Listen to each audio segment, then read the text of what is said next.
여러분 안녕하십니까? 헬로티비 뉴스입니다. 양주 지역 최초 5선 고지에 오른 정성호 국회의원이 최근 LG엘로비전 당선자 대담에 출연했습니다. 정 의원은 일자리와 교통, 공공병원 유치 등 다양한 지역 현안에 대한 해결 의지를 내비쳤는데요.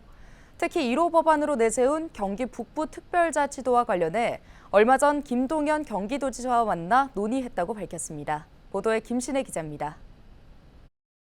경기 북부 특별자치도는 북부 지역 주민들의 오랜 염원이자 지역 발전을 위한 돌파구로 꼽힙니다. 하지만 특자도 설치를 위한 특별법 통과는 번번이 무산됐습니다. 지난 2014년부터 관련 법률안이 10건 가까이 발의됐지만 모두 여야 합의에 이르지 못하고 계류 끝에 자동 폐기된 겁니다. 그런 만큼 이번 국회에서도 관건은 공감대 형성으로 보입니다. 총선을 치르며 22대 국회가 시작되면 가장 먼저 경기 북부 특별자치도 법안을 추진하겠다고 밝혀온 정성호 국회의원. 정 의원은 LG엘로비전 당선자 대담 녹화에서 여야가 함께 특별법을 추진할 수 있도록 하겠다고 강조했습니다. 이를 위해 최근 김동연 경기도지사를 만났다고도 말했습니다. 경기 지역 여야 의원들부터 한뜻으로 법안을 추진할 수 있도록 공감대를 형성하는 데 함께 힘쓰기로 했다고 전했습니다. 지난주에 김동연 지사를 서울에서 만나갖고 이 문제를 제가 직접 논의했습니다. 그래서 경기 북부의 여야 의원들 또 경기 남부의 여야 의원들 합쳐갖고 법안을 추진하기로 약속을 했고요. 정 의원은 지난해 행정안전부가 주민투표 요청에 답하지 않은 것을 꼬집으며 정부의 결단도 중요하다고도 덧붙였습니다. 특별자치도 설치를 위해서는 주민투표나 경기도의회 등 지방의회의 의결을 거치는 절차가 필수입니다. 사실 정부의 결단이 좀 중요합니다. 지난해에도 그 행안부에서 경기도 주민투표만 할 수 있게 그걸 승인해줬다고 하면 끝날 수 있었거든요. 근데 지난해 진행된 수기공론 조사 결과 경기 북부 특자도 설치에 찬성하는 도민 비율은 70%를 넘었습니다. 이달 30일부터 시작되는 22대 국회에서 경기 북부 특자도 추진에 어떤 진전이 있을지 지역민들의 관심이 모아지고 있습니다. 헬로티비 뉴스 김신혜입니다. 포천시는 지역 내 의료 폐기물 처리 업체에서 추진하고 있던 의료 폐기물 소각시설 증설 등 폐기물 처리업 변경 허가 신청이 시의 불가 입장과 지역 주민의 반대에 부딪혀 사실상 무산됐다고 밝혔습니다. 해당 업체는 시간당 1톤을 소각할 수 있는 의료 폐기물 소각 시설을 폐쇄하고 시간당 2톤을 소각할 수 있는 의료 폐기물 소각 시설을 설치하는 등의 내용으로 폐기물 처리업 변경 허가 신청서를 한강유역 환경청에 제출했다가 시와 주민들의 강한 반발에 부딪혔습니다. 의료 폐기물 처리 업체는 지난 26일 한강유역 환경청에 취하원을 제출한 것으로 알려졌습니다.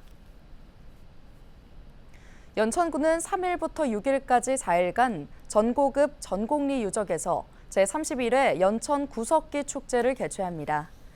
연천 구석기 축제는 2024에서 2025 문화관광축제 및 2024 한국방문회해 K컬처 관광 이벤트 100선에 선정되며 지역 축제를 넘어 수도권 대표 축제로 자리매김했는데요.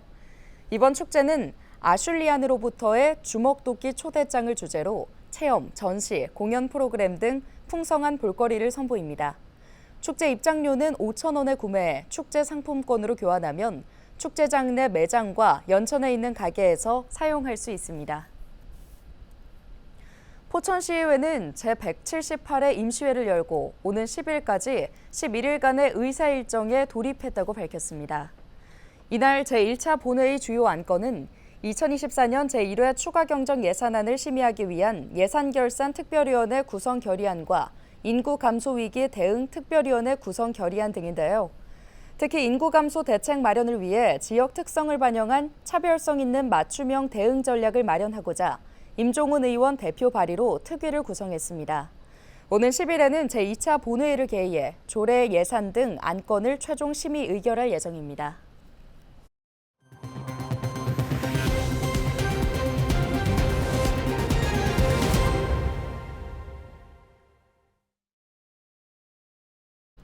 최상병 특검법이 2일 국회 본회의를 통과했습니다.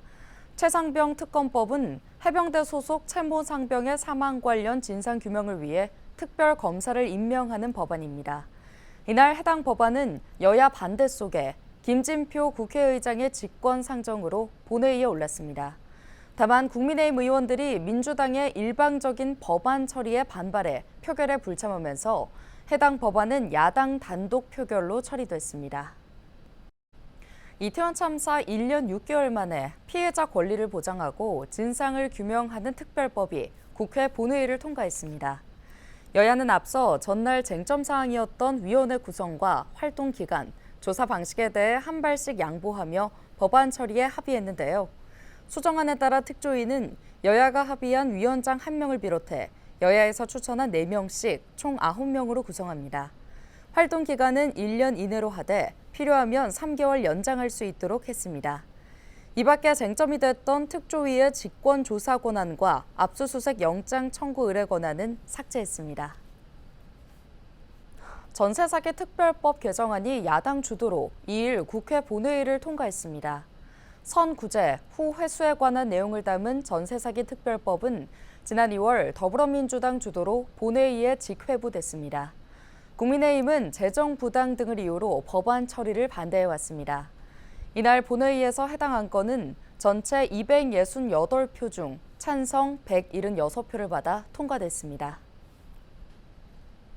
경기도가 경기 북부특별자치도의 새 이름을 짓기 위해 공모전을 진행했는데요. 공모 결과 평화누리특별자치도가 대상을 차지했습니다. 공모전 결과를 발표하는 보고회가 열렸는데요. 김동연 경기도지사는 경기 북부특별자치도 설치를 완수하겠다는 강한 의지를 피력했습니다. 이재필 기자의 보도입니다. 지난 1일 경기도 북부청사에서 경기 북부특별자치도 새 이름 대국민 보고회가 열렸습니다. 앞서 진행된 공모전에서 약 52,400건의 새 이름이 접수됐고 결과 평화누리특별자치도가 대상을 차지했습니다.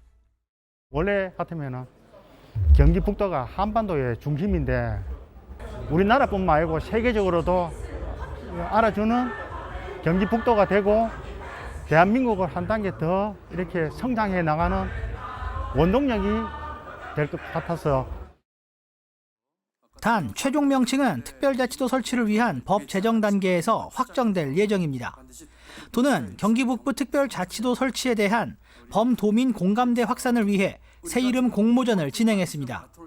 특히 보고회에 참석한 김동연 도지사는 이제 마라톤의 마지막 구간을 뜻하는 라스트 마일에 들어갔다며 규제 개혁과 투자 유치 등 경기 북부의 꿈을 이룰 수 있도록 완주하겠다고 강조했습니다.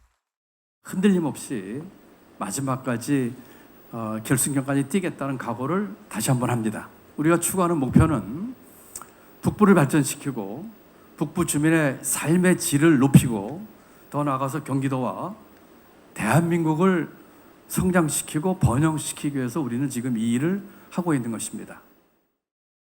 도는 5월 개원 예정인 22대 국회 제1호 법안으로 경기 북부 특별자치도 설치 특별법을 추진하는 등 범도민 공감대 형성 활동을 대폭 강화할 계획입니다.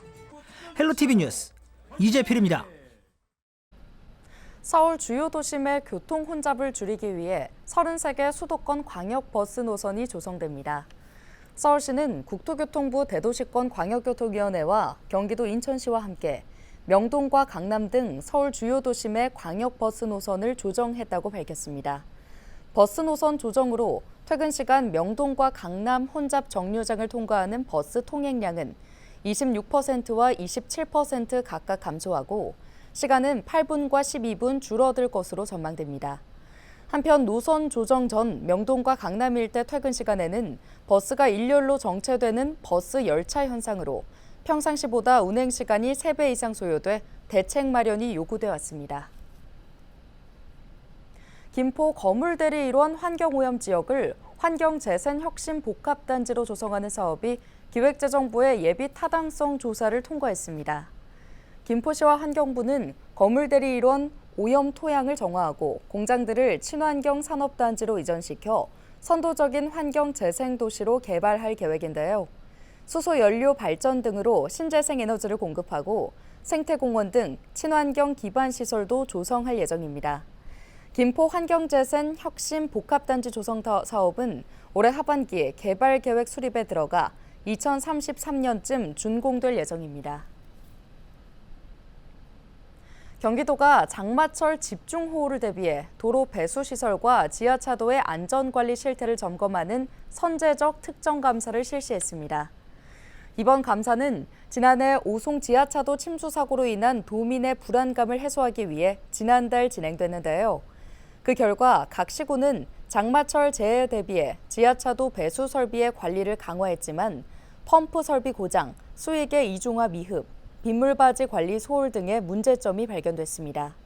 경기도는 해당 지자체에 문제가 되는 배수 펌프의 수리 및 교체, 빗물바지의 준설 및 청소 등을 장마 전 완료하도록 요구하고 이런 일이 다시 발생하지 않도록 업무 관련자에게 주의를 당부했습니다.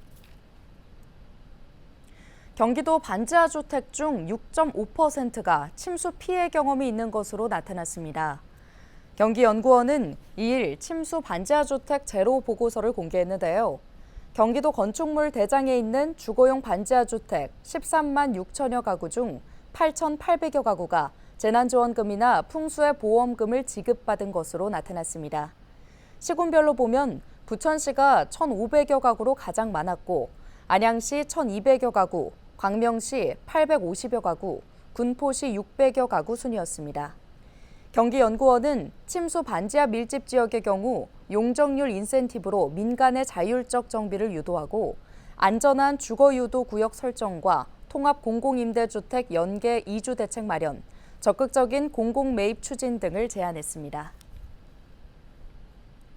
서울 아파트값이 6주 연속 상승했습니다.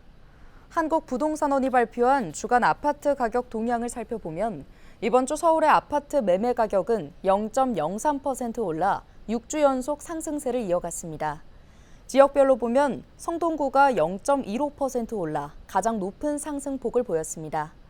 양천구는 목동과 신정동 위주로 0.04%, 은평구도 0.02% 올랐습니다.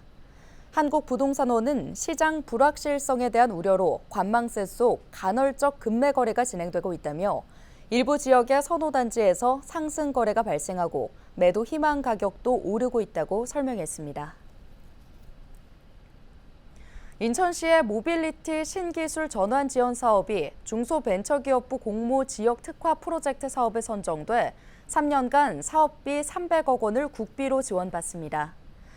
중소벤처기업부는 인천시가 지역 산업 전략에 맞춰 기획한 프로젝트에 기업의 수요가 높은 핵심 정책 수단을 3년간 패키지로 지원할 예정인데요.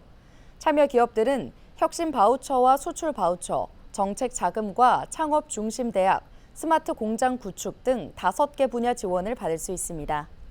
인천시는 인천 모빌리티 신기술 전환 지원 사업 추진을 위해 공모를 통해 지난 2월 인천 소재 모빌리티 분야 47개 기업을 선정한 바 있습니다. 인천시가 2024년 중소기업 육성자금 3차분 이자 보전 3,500억 원 규모를 지원합니다. 시는 올해 1월과 3월 중소기업 2차 보전에 각각 1,700억 원과 1,000억 원을 지원한 바 있는데요. 특히 3월 진행한 2차 지원은 공모 4시간 만에 조기 소진됐습니다. 이에 인천시는 당초 1,500억 원 규모로 계획했던 3차 지원분 규모를 3,500억 원으로 증액하기로 결정했습니다. 지원을 원하는 기업은 오는 7일부터 인천시 중소기업 맞춤형 지원 시스템 홈페이지를 통해 신청할 수 있습니다. 인천시가 비산먼지 발생 억제 조치 기준을 따르지 않은 사업장 12곳을 적발했습니다. 인천시 특별사법경찰은 지난달 22일부터 26일까지 대형 건설 공사장을 비롯한 먼지 발생 취약 사업장 37곳을 대상으로 조사를 벌인 결과 야적물질 방진 덮개 미설치, 방진망 관리 미흡, 살수시설 조치 부적정 등 위반 행위 사업장 12곳을 적발했다고 밝혔습니다. 오늘 준비한 소식은 여기까지입니다. 함께해 주신 여러분 고맙습니다.